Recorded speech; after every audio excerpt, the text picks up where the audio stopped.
He hadn't stopped driving in almost 4 hours.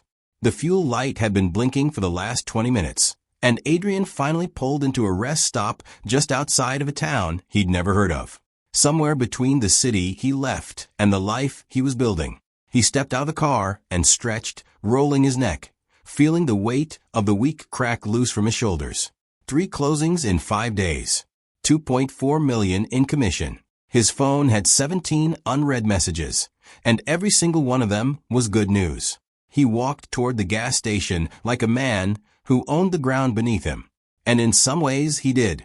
Or, at least, he owned ground like it. Property was his language.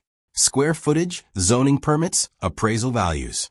He'd grown up in a house with no hot water and a landlord who never answered the phone, and now he was the one buying buildings and deciding who got to live inside them.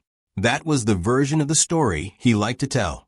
The version where everything he had was something he'd earned with his own hands. He punched $20 into the pump and leaned against the car while it filled.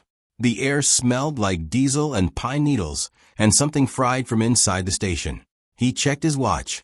45 more minutes on the road and he'd be home. His wife had texted him a picture of the kids at the dinner table, a candle in the center, waiting for him. He smiled at the screen. He had everything. That's when the woman appeared.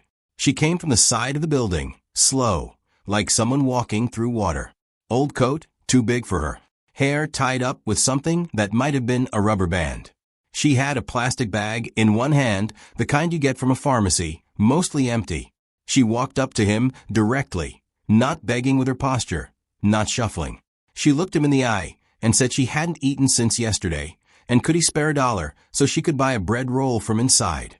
$1. That's what she asked for. And Adrian looked at her the way he'd looked at 100 people like her.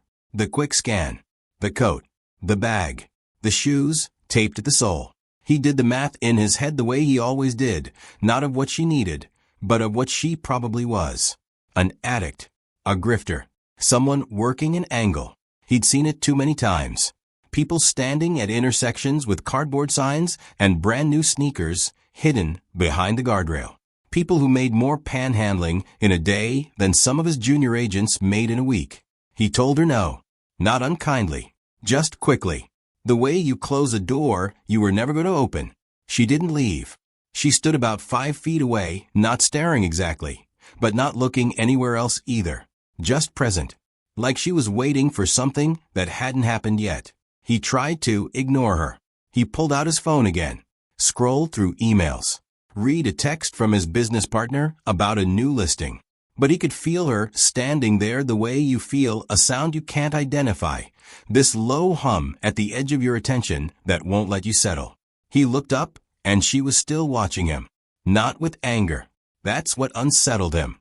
If she had been angry, he could have dismissed her easily. Angry people want something from you and resent you for having it.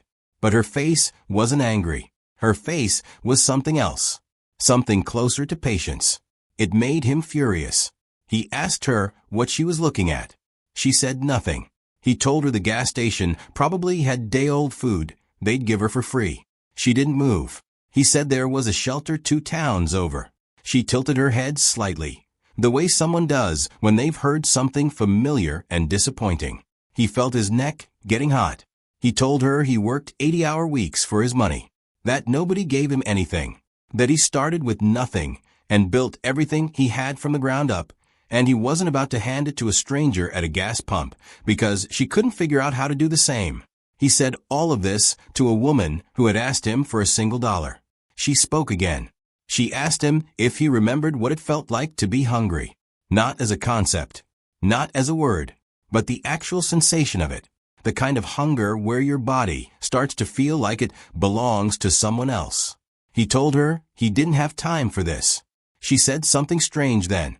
She said that abundance was a kind of blindness, that the more a person has, the harder it becomes to see what's standing right in front of them.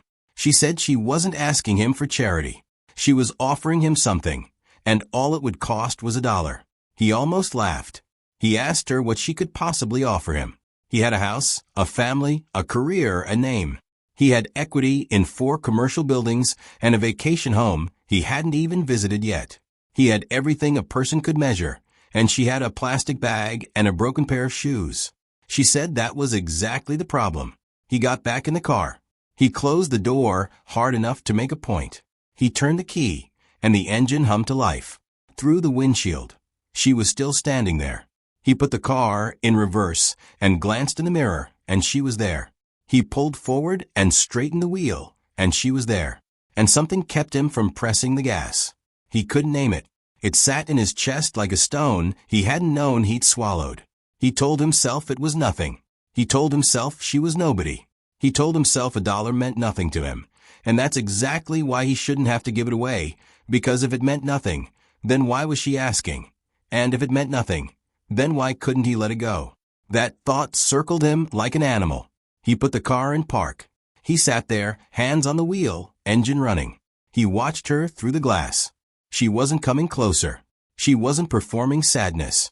She was just standing in the evening light with the patience of someone who had already waited longer than he could imagine. He thought about his daughter, 7 years old. Last Tuesday, she had asked him to sit with her while she drew a picture, and he had told her he'd be there in 5 minutes, and then never came. He thought about his mother, how she used to press coins into his hand before school and say, "Take care of yourself," as if the money carried something more than what it could buy. He thought about the version of himself he described in interviews, the boy with nothing who became the man with everything. He wondered when that boy had stopped being someone who understood what $1 felt like in an empty hand. He still didn't get out of the car. He revved the engine slightly. A signal. A warning. She needed to move. He needed to leave. His family was waiting. His life was waiting. Everything he'd built was waiting. And none of it had anything to do with this woman and her bread roll and her $1. He rolled the window down and told her, firmly now, almost shouting, that she needed to stop looking at him like he owed her something.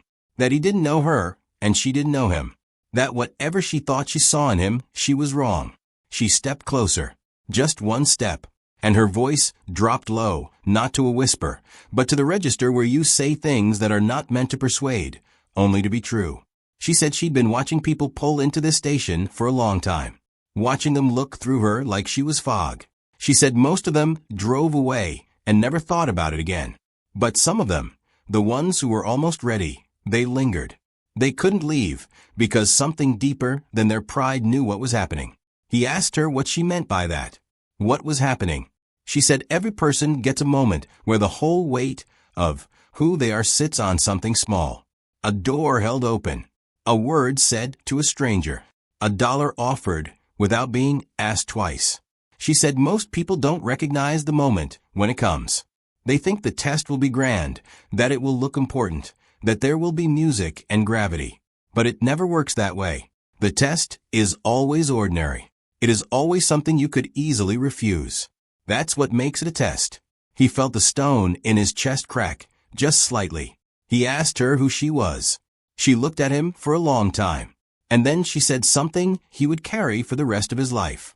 She said she was the answer to a question he hadn't asked yet.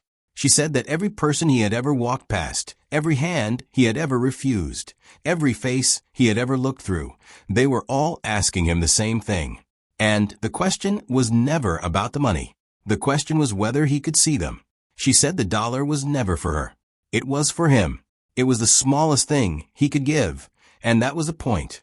Not because it would change your life, but because the act of giving it, the act of stopping, of seeing, of letting go of something so small it should have meant nothing, that act was the door. And on the other side of that door was every version of himself he had ever wanted to be. She said he had been walking past that door his entire life. Adrian sat in the car for a long time after she finished speaking. The engine was still running. The pump had clicked off minutes ago. The sky was doing that thing it does right before dark, where the blue thins out and everything looks like it's made of paper. He reached into his pocket. He pulled out his wallet.